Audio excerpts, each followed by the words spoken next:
Have you ever wondered what it's like to work in law enforcement?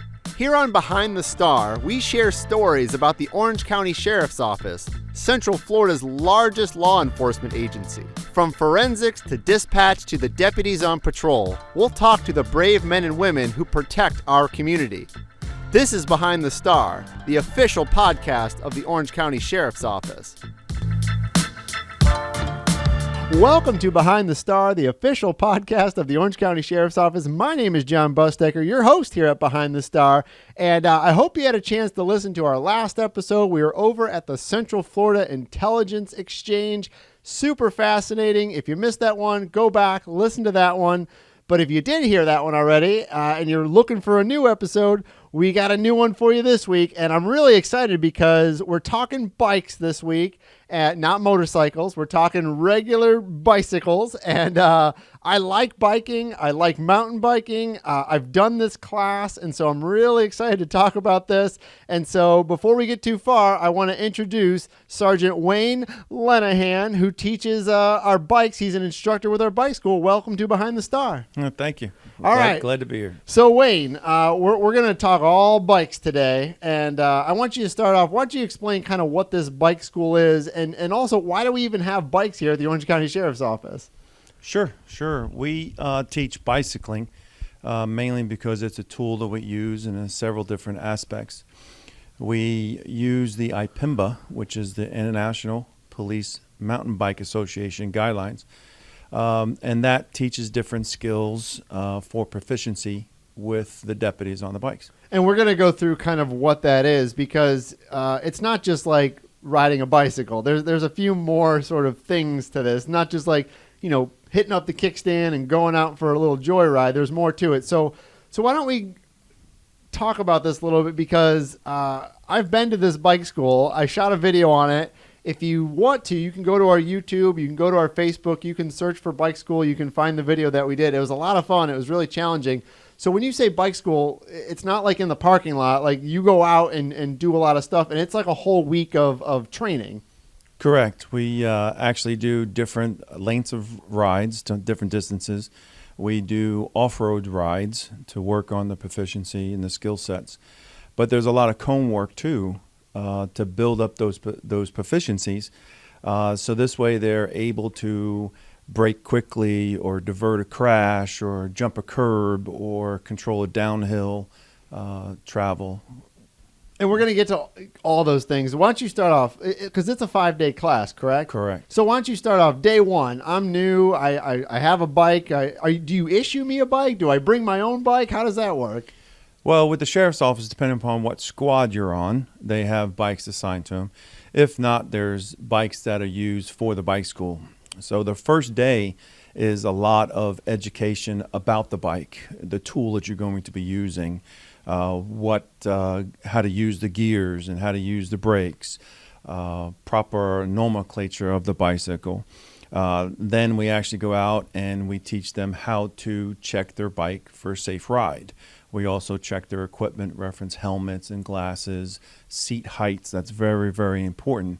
If your height of your seat is off, then you're going to be using the different muscle groups and you're going to be burnt out very quickly. Yeah, especially if it's too low on that. A lot of people probably put it too low and you need to sort of extend your whole leg when you're pedaling, I assume. Correct.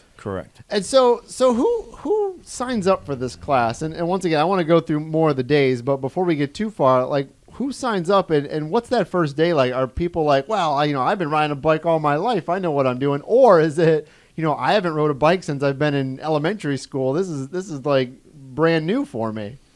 Well, we have actually kind of just two different type of people. The one person signs up. There might be a deputy, but they actually sign up to be a better bike rider personally because they ride bikes on their days off. And then you have the flip side of the coin, who is a deputy that needs the bike certification for their squad. So, for instance, Disney Springs, the TAC units, ERT, all those are mandated that you have to have bike certification in order to ride a bike on duty. Yeah, so before you can even get on those teams, you have, like you said, you have to be certified. You have to pass this course in order to even get on that team. And ERT is the emergency response team. And once again, if you're interested in that, we've done some videos on that as well. You can go to our YouTube channel, and that's a specialized unit within the agency. But part of that is having a bike or knowing how to at least operate a bike. Correct. And each unit gives you a little bit of time to get certified. It's not that it would help if you're already certified when you're putting in for the teams or the position, but they do give you a little leeway, a little time to get certified. So that first day, you're sort of going over the parts of the bike, making sure you're safe and all that. So where do we go from there? Once we know, all right, we know how to get on, we know how to pump up the tires and check the brakes and do the gears. What do we do next? Well, our bikes are multi-gear, so we teach them how to work the gears. Low gears to high gears. So if they're climbing up a mountain or a hill, they got a hill here in Florida, in Central Florida. Gear down. Well, landscaping. Let's say landscaping. That's true. Or if they need to go faster to where they're going long distance, they go down in gears. So we teach them how to do that. Then we teach them how to brake on the second day, power braking. So if they happen to ride and a car cuts out in front of them or whatever, they're able to brake safely. Then we teach them how to shift their weight so they don't go over the handlebars. Which they do sometimes. Which is the worst crash. Correct.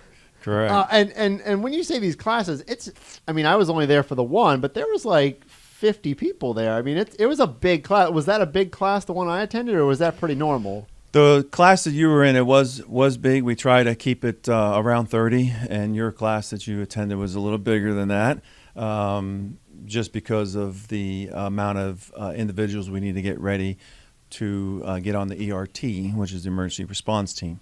And so you mentioned like some of the techniques, some of the braking. I mean, do you just kind of show people? How does this work? I mean, do you show them how to do it yourself? Because I mean, you've done this a few times. You're trained in it, and then you just say, "All right, have at it," and then you critique them. Like, how do you teach somebody how to power brake? Well, of course, I'm one of a team instructors that actually teach. We do demonstrate, talk through it, and then demonstrate it so they can see it. We demonstrate it a couple of times. Depending upon the skill set, we demonstrate it slowly, and then we pick up the speed and demonstrate it at full speed. And then we have the students do it. The only way they get to do it is to get on the saddle and start riding it and practice it. And I assume some are better than others.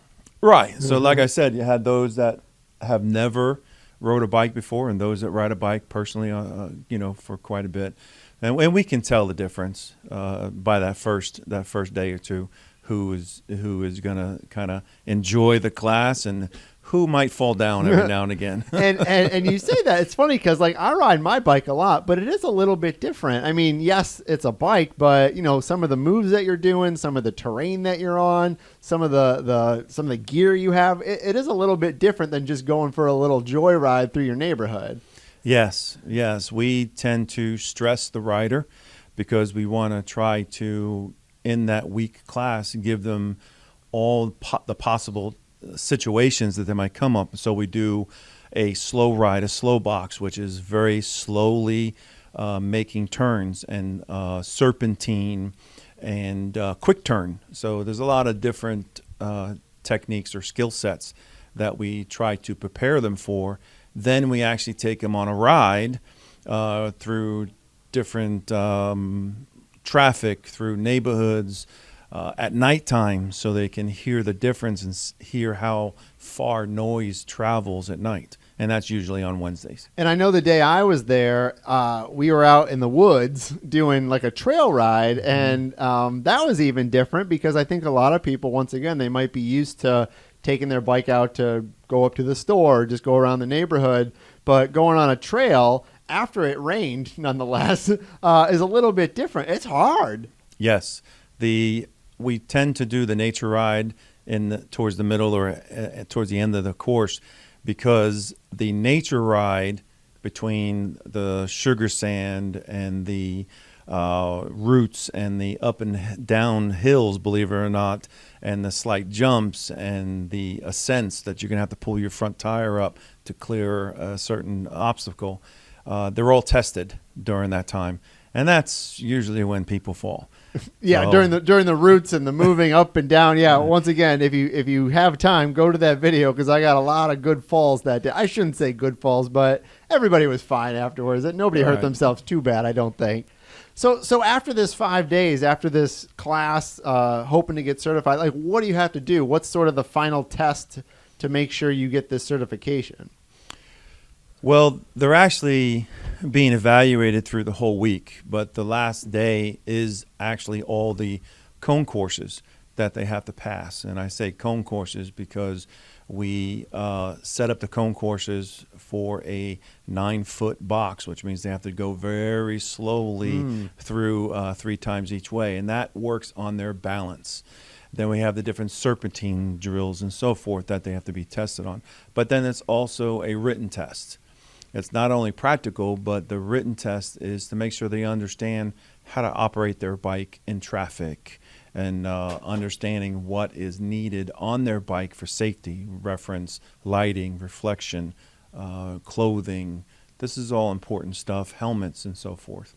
So we talked a little bit about the course for it, but so why is it even necessary? Why do we have bikes here at the sheriff's office? And also, why do we need to know how to use them in all these different sort of places in Central Florida, or Orange County, I should say?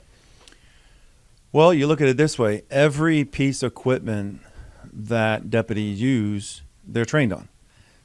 From their cars, they go through LEVO training, which is how to drive in stressful situations. The firearms, the taser, and so forth. So if we give you a tool, reference the bike, we want to make sure that you're taught the correct way to use that bike, and it's consistent through the whole agency. So that's why we have a standard policy on that bike. So, but like, what are the advantages of having somebody on a bike instead of maybe having somebody in a car or on a horse or anything like that? Because you do see bikers out at different events, but what's the advantage of having somebody on a bicycle, a deputy? Right. Well, having a deputy, of course, it puts a different line of sight. You're not in a vehicle sitting at a low height, to where the bike you're a little bit elevated, and you'll be able to see a lot more. You'll be able to come up on crimes a lot easier because you're not driving a full marked vehicle. So you're able to do that stealth mode and sneak up on different things. And you're able to smell to where they'll be able to smell maybe some narcotic use and so forth. But I would also imagine, with a car, obviously you can drive on a road in a car, and if you're really bold, you can go off road. But I'm sure there's certain places that a bike can go a lot easier than a car. Oh yes, we use the bike a lot through shopping centers to go through different building openings and to get around the buildings to where you don't see our headlights coming with the vehicle. Different apartment complexes, we're able to go in between apartments and around buildings. So there's a lot of advantages to go through. I'm sure it's the same with crowds, though, too. I mean, you think of, maybe a UCF football game or whatever, something going on at Camping World Stadium or downtown Orlando. It's a lot easier to maneuver through a crowd on a bike than maybe a car or even walking. Oh, absolutely. Not only with the different details that we're on, but like Disney. They have all the tourists walking around. They have to be able to ride their bicycle slow, paying attention to make sure they don't, of course, bump into people. And then, of course, you have the emergency response team that actually uses it for crowd control and the capability of skirting the crowd to get further up front of the crowd and different tactics they use during those operations. So I want to go back a little bit. Wayne, how long have you been here at the Orange County Sheriff's Office, and how long have you been involved with the bikes? Well, I've been here since '96. Okay. So right. I've been here quite a bit. Before I even ask the bike question, how did you end up in law enforcement? I mean, was it something you always wanted to do, or like, why did you want to become a deputy? Well, I always wanted to be. I actually started my career in corrections, actually, and then I became a deputy in 1996. Okay, all right. So that's something I always wanted to do. But as far as the bicycles, I've been riding a bike since early 98. I got certified as a user. But then at that point, I've got into a lot of teaching. I teach a lot of things for the agency, and I thought it would be great to teach bikes. So we ended up getting certified in 2018. What is that process like? What did you have to do to become a bike instructor? It's everything perfect as a student. A little bit harder, a little bit challenging courses. But then also you had to teach a portion of the block. So this way the instructors grading you can see that you're able to teach the topic. Okay. And so when you're teaching, what are some of the common like challenges you have with some of these, I say students, deputies? Is it getting them to be brave enough to jump over some of this stuff, or just getting them comfortable on a bike? Or, I mean, what are some of the big challenges you have? Making them understand that they're like everybody else. When they come in, the first 2 days is when they really start seeing their skill on the bike. And they're like, I don't know if I can do this. Mm-hmm. And I'm like, you're like every other person that comes through the class. We can get you through if you have a positive attitude. Just keep trying, listen to the instructors, and we'll get you through. And majority of the time we do. Yes, there's failures, and they have to come back and get a little bit more remedial. But majority of the time we get the students through as long as they have an open mind. It's actually sometimes better to get somebody that's never ridden a bike before to teach them the one way rather than you have somebody that's taught several different ways. They say that for a lot of things, that if you've been doing it the wrong way for a long time, it's hard to sort of retrain that. But if you've never done it, you can actually train them how to do it the right way right away. Correct. It's a lot easier to come in with a clean slate or an empty cup, and we can fill it up with the knowledge that we want to give you. So I don't know if you know the answer to this. You probably know the first answer. What kind of bike does the sheriff's office, I guess, issue different deputies? And do you have any idea how many sort of bikes we have out there in the sheriff's office? I don't know the exact number. Okay. But we're somewhere over 100, like 120 or so. We use Cannondale, and now we're moving to Valkyrie, I believe is the proper pronunciation. All right. So we're now getting some new bikes in because our ERT is growing and the use of the bikes are growing. And so how does that work? Let's say I pass the class, I'm on ERT. Do I get like fitted for my own bike, or do you buy 100 of them in bulk and say, all right, because I'm like 6'3", 6'4", and there's other people on ERT that are like 5'1", maybe. So like, I mean, bikes come in all shapes and sizes, just like people. So how does that work? Do you just have to fit the bike to the person? Well, that's the number one rule on biking, is to make sure you have a proper fit bike. So if you're tall and they put you in a medium bike, it's not going to work. There's no way we can raise the seat high enough to fit your legs, and you're going to be leaning too far forward, and then braking is going to be effective and all that stuff. So proper fit is the number one thing. So we have to get a proper frame size for you in order to do the proper skill sets. Okay. So is that like custom ordered for each person? Or, I mean, I know there's large, medium, small, extra large frame. Right. It's we order in bulk because we're a large agency and we have a lot of people. Get a little discount when you order in bulk, too. A little bit of bulk. We're trying to save the taxpayers money. So besides, is there anything on the bike that makes it unique to the sheriff's office? I mean, is there special tools on it, or special lights, or does it say sheriff's office on it? I mean, I don't think there's a siren on the bike, but it'd be pretty cool if there was. We do have a sound system. Doesn't quite sound like a siren, but it is pretty loud. And then, of course, we have our regular lights because we have to follow the law. Yeah. So at night we'll have our clear light up front and red light in the back. But then we do have some markings on the bike to show that we are the sheriff's office. Okay. All right. But we don't have like red and blue lights on it if I'm pulling you over, do they? We used to. Oh, we really? used to. Yes, we used to actually have red and blue. But the trend has changed a little bit where we're going back to clear lights. Because when we do police work, we're in full uniform. So you're going to be able to readily see us through the uniform, that we don't need red and blues to actually be known to be the police. So if I have a bike, if I'm a deputy, do I have it with me all the time, or do I leave it in my garage, or do I put it in the back of my car? How do I sort of transport this thing? Well, it would depend upon what squad you're on. Like, for instance, Disney Springs. Their bikes are stored at Disney Springs because they only use them while they're on duty. So they wouldn't be taking those home. They'll just come into work and sign them out. However, if you're on, like, ERT, you'll never know when you need to respond for a situation. So those individuals take their bikes home. Okay.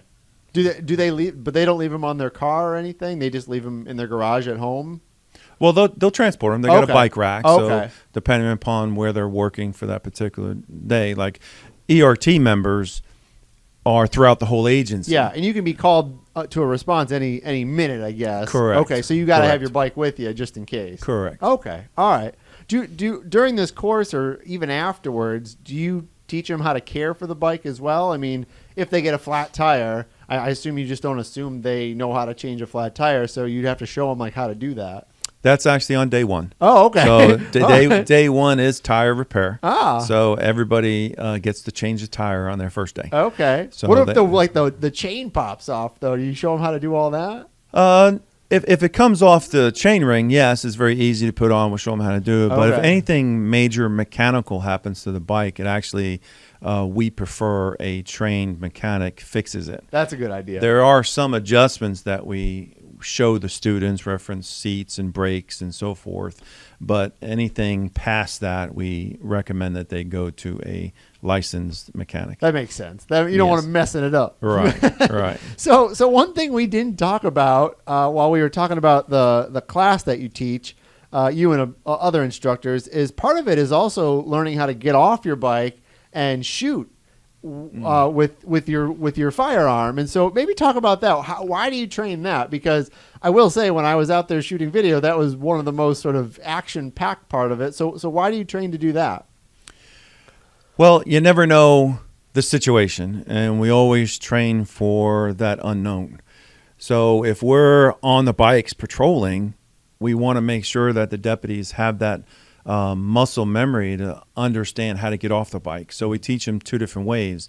Like, for instance, if they're just dismounting, and that's what getting off the bike is, dismounting, we show them at a static position, but then we also show them an aggressive dismount, which means they're getting off the bike and running right away when the bike is still moving. Mm-hmm. So we show them how to redirect the bike so they don't get tripped up. And then we also show them, if for some reason they get knocked down, how to draw their weapon from that particular point and shoot. We want to make sure that they understand how to defend themselves in any situation. Yeah, because, I mean, if they're out there patrolling, like you said, anything can happen, and you want to be prepared for that in case it does. Mm-hmm. And once again, if you want to see this, you can go to YouTube. You can go to our YouTube page. You can watch the video that we did on this, and you get to see them sort of training with their firearms with the bikes as well.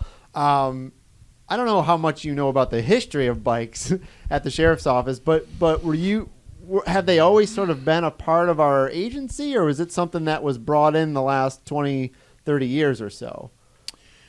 I don't know exactly when they actually started, but I started the sheriff's office in '96, and they were here. Okay, all right. Because it was a widely used tool for our TAC units and our POPs units and all these three-letter squads that we had, because it was easy to get to these areas to sneak up on crime, whether it was a burglary detail where we're just very quietly going around the neighborhood looking for suspicious people trying to break it into cars or houses, or our drug areas. We would sneak up on the areas in our drug or subjects in our drug areas.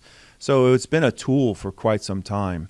And then ERT started to pick it up here in the last 5 or 6 years and use it in ERT functions. And is that because they've seen it be successful in other parts of the country and said, look, if you're on a bike, you have a bike, you might be able to sort of be better at what you do when it comes to emergency response?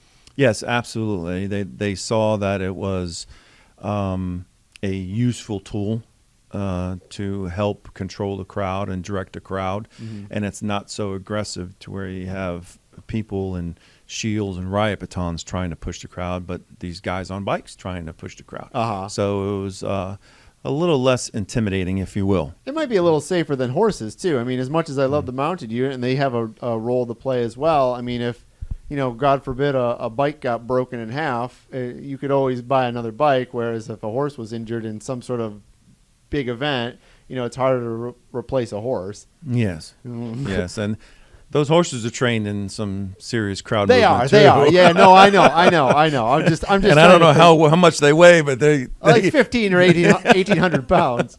they hit hard. Yeah, but we can only have so many of them out there too. Right. I mean, it's Right. probably easier to train somebody to ride a bike than to train them to ride a horse. I mean, a horse is a lifelong. Not that biking isn't, but it's just a different skill to pick up. I think. Yes, yes. Hold on one second. I'm gonna 3, 2, 1. All right. So let's say I get tested. I'm certified. Am I good for the rest of my life, or do I have to sort of come back every few years to get a little refresher?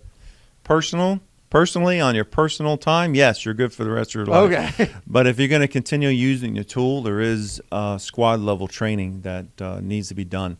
Just like any other piece of equipment, Levo, you go once every 2 years. Yeah, and Levo is you go drive cars. You learn how to drive our cars right. properly. We've done an episode on that too. Right. And so shooting, we requal every year and so forth. So the same thing with the bike. If you're going to use the tool, then you need to have the ongoing training to stay proficient.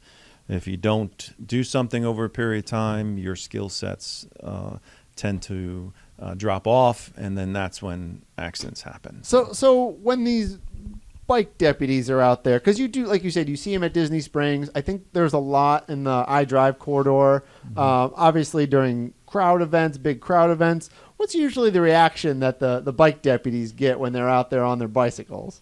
A lot of photographs. Okay. Because a lot of other places don't see this. They see a person coming up on a bike, and then they realize it's a deputy, and they're like, "Wow!"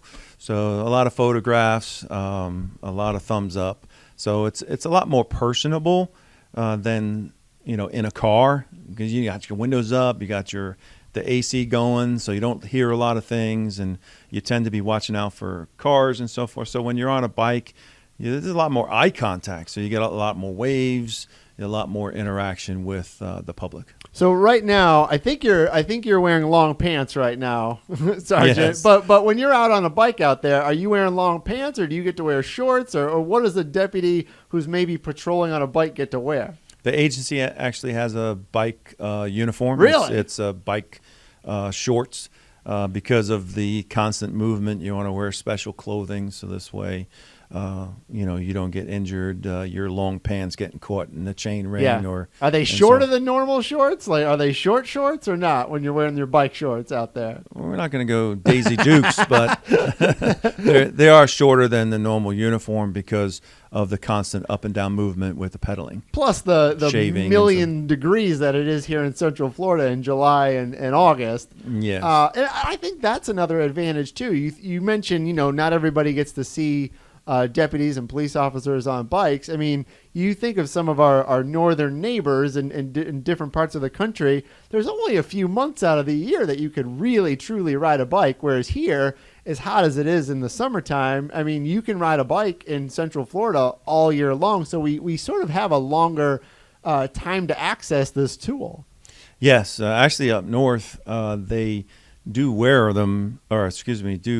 them through the colder months. I've seen, and they're wearing jackets and gloves and everything else to try to stay warm. It's hard though. It's hard. It's hard to ride a bike, even despite the cold. I grew up in Michigan, so despite the cold, yes, it's no fun to ride a bike when it's 20 degrees out. Yes. But if it's too snowy or too icy, it's really hard to ride a bike. It's Not dangerous. that you can't. It's Right. just it's a little bit more of a challenge. Yes. We're definitely lucky that we can probably ride 11 months out of the year down here. Does our bike squad or the folks that ride bikes, do we have a reputation around the country of being sort of good at what we do or good at our training or anything like that? I would hope so. I think our agency as a whole has a reputation of training our deputies a lot more than other agencies. I think we're probably up there in the top list. So, for sure. so you teach bike school. Do you get a chance to go out riding, whether for fun or for work? It's probably more than fun than for work because my position is actually on the road as a sergeant, so I don't get a chance to ride on duty as much. But my son loves the off road ride that we did, and I take him out there every so often. So I do get a chance to ride personally. Well, Sergeant Lenihan, thank you so much for being on Behind the Star. If I ever get a chance, if I ever were to become a deputy, which I probably will never be a deputy, I would want to be a bike deputy because it seems like one of the best jobs here at the agency. It is fun, except when it rains on you. Oh, yeah, yeah. All right, we'll see you guys next time on Behind the Star. Thanks for listening. Don't forget to subscribe to Behind the Star. You can find us wherever you get your favorite podcasts. Also, follow us on Twitter, Instagram, Facebook, and YouTube. Until next time, I'm Jon Busdeker, and this is Behind the Star.